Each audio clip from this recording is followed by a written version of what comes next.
hello, hello! Welcome back to my YouTube channel, Stargazer70.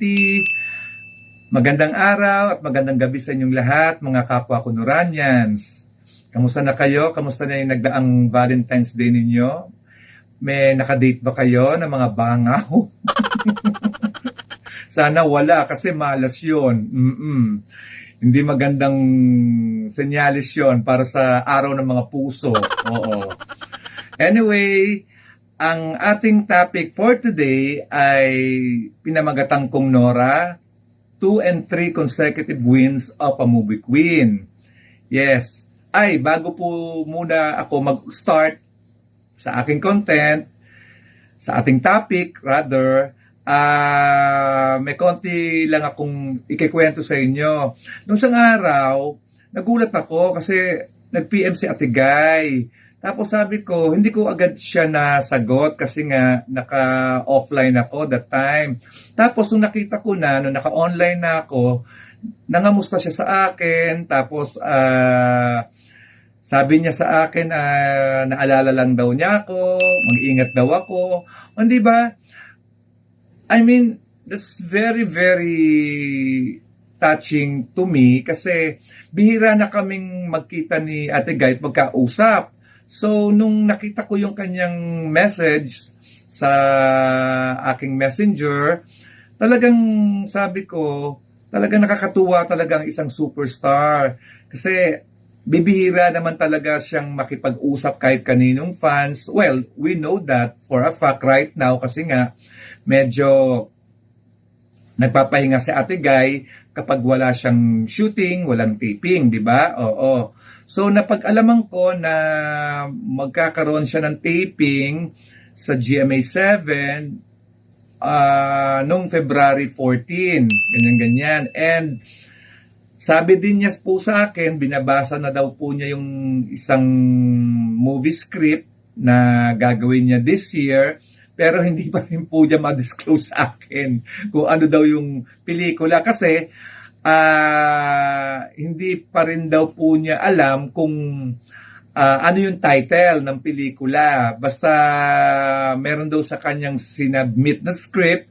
Then, yun, binabasa niya sa ngayon. So, abangan po natin at gagawa na naman po ng isang makabuluhang pelikula ang ating nag-iisang superstar.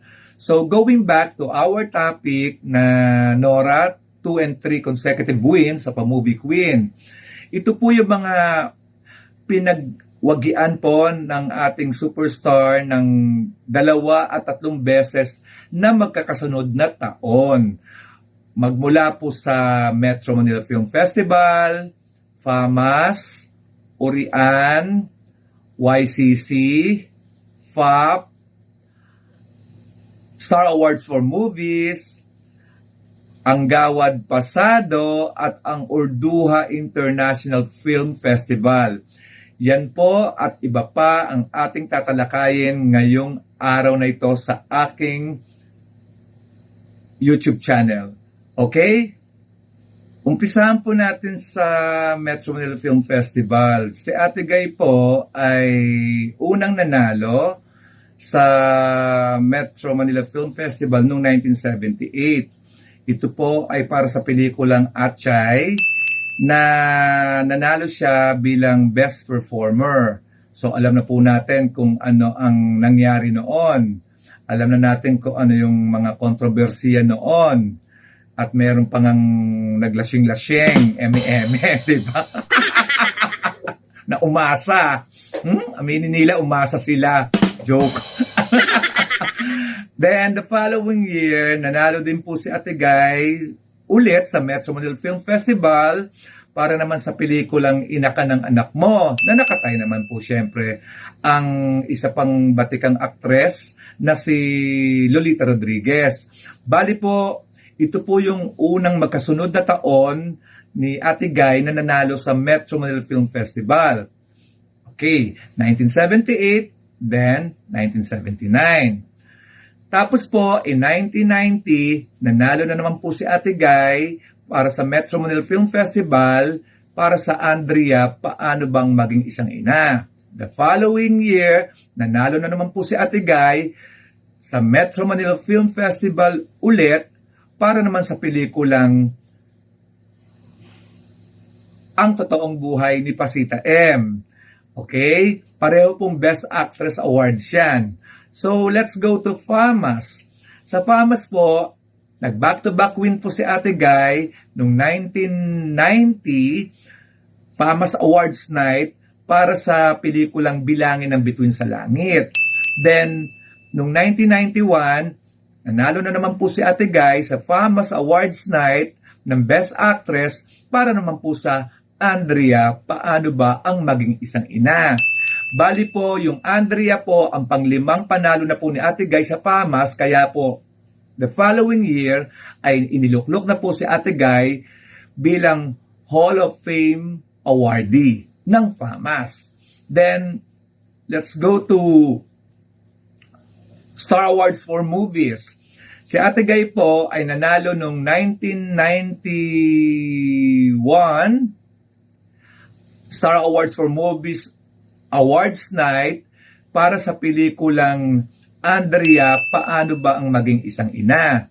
Then, noong 1992 din po, ay nanalo din po si Ate Guy sa Star Awards for Movies pa rin para naman po sa pelikulang Ang Totoong Buhay ni Pasita M. Okay? Punta na tayo sa YCC, ang Young Critics Circle. Tinatag po ang YCC noong 1990. At si Ate Guy po ang nahirang na unang-unang Best Performer Awardee ng naturang award-giving group. Siya po ay nanalo ng Best Performer Award para sa pelikulang Andrea, Paano Bang Maging Isang Ina? Nung sumunod na taon, si Ate Guy pa rin po ang hinirang na Best Performer Awardee para naman sa pelikulang Ang Totoong Buhay ni Pasita M. Bale, back-to-back win po ulit si Ate Guy sa Young Critics Circle. Then, finally, sa Urian, nakadalawang back-to-back wins po si Ate Guy para sa Urian Awards. Una po, noong 1990, Urian Awards Night, nakamit po ni Ate Guy ang Best Actress Award para sa Bilangin ng Bituin sa Langit na nakatay po si Mare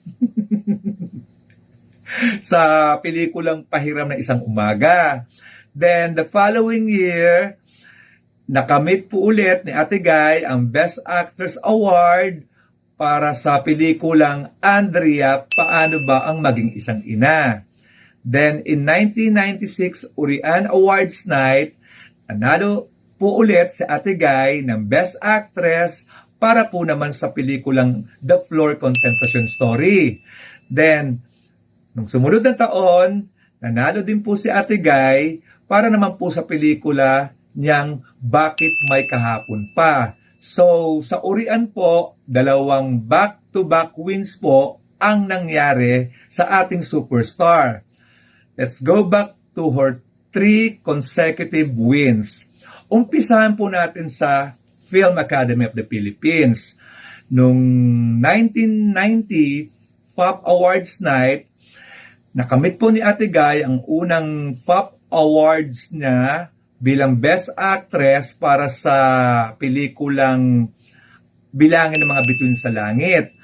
Followed by, in 1991, para naman sa pelikulang Andrea, Paano Bang Maging Isang Ina?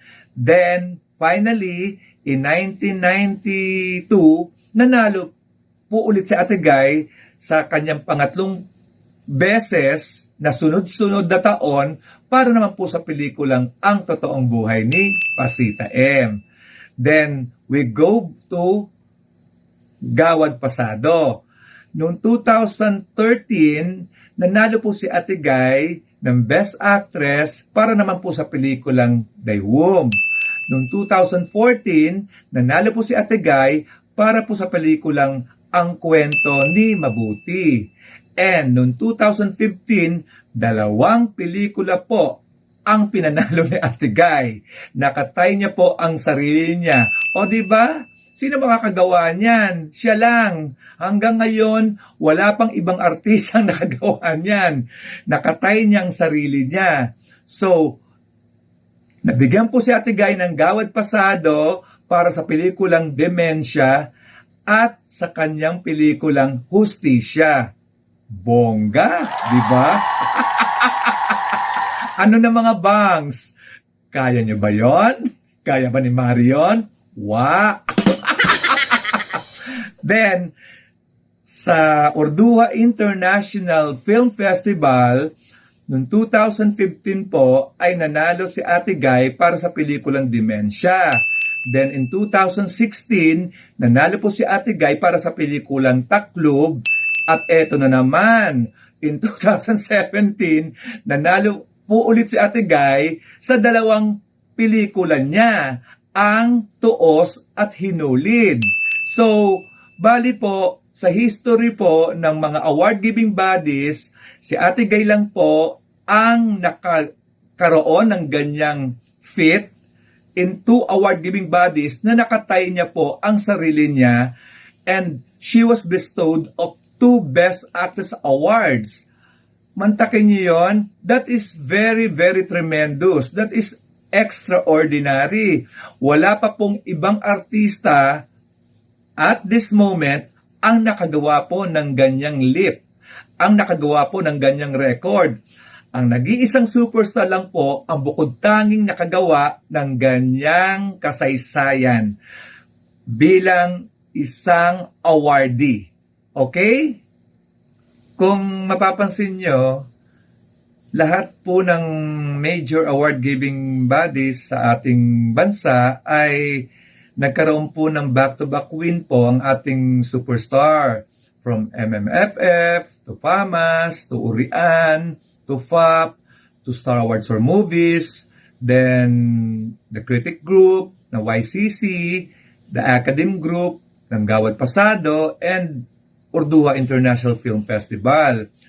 That is unprecedented, unparalleled, matchless, and peerless, so to speak. Noro Honor has practically reaped all kinds of awards. Kaya marami po ang nagugulat up to now, especially yung mga young film buffs na nagkakaroon na po ng curiosity, nagkakaroon na po ng interest sa kanyang artistry. Because as time passes by, Nora Honor will always be the actress and the artist. So timeless, iconic, and most especially, she is legendary from the true sense of the word. Yung iba po na naghahangad ng national artist, edi pumila kayo. Hindi po madali. Hindi po madali. Pero, I don't know. Bahala na po sila. But I still believe in the integrity and the reputation of NCCA and CCP. Hindi po mababahira ng pera at politika ang dalawang ahensyang ito. Dahil masisira po sila. Masisira po ang kanilang paninindigan, their objectives and aims of choosing the most deserving national artist. Anyways, national artist na po si Ate Guy. So, sa akin, wala na akong hihilingin pa. What is she doing right now is she just continue her craft. She just continue making movies.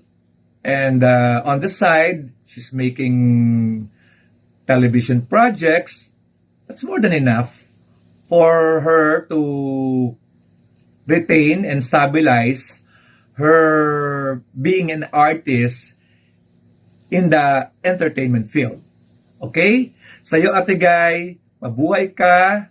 Maraming salamat sa patuloy mong paggawa at paglikha ng makabuluhan at panibagong sining na maaaring matularan, mapag-aralan, at ito ay magiging isang yaman sa kultura at sa literatura ng ating bansa. Hanggang sa muli po, mga Conoranians ko, maraming salamat po sa pagtangkilik ng aking YouTube channel na Stargazer70. Maraming salamat din po sa patuloy niyong pagtitiwala sa akin, sa pagbibigay sa inyo ng tamang impormasyon. Huwag na tayong maniniwala dun sa claim ng kabila, yung mga nagkakatol. Wala naman silang resibo. Diyos ko, puro hallucination, puro make-believe, puro mga delusional. Stop it! It won't help, mare. Kahit gaano nyo kasamba isang artista, kung kayo mismo delusional about your idol, it won't work out the way you like it. You will fail. Kasi magtatawanan lang kayo. Okay? Okay ba mga bangs? Hanggang sa muli, please like, subscribe, and share my YouTube channel. Maraming salamat po muli. God bless you all.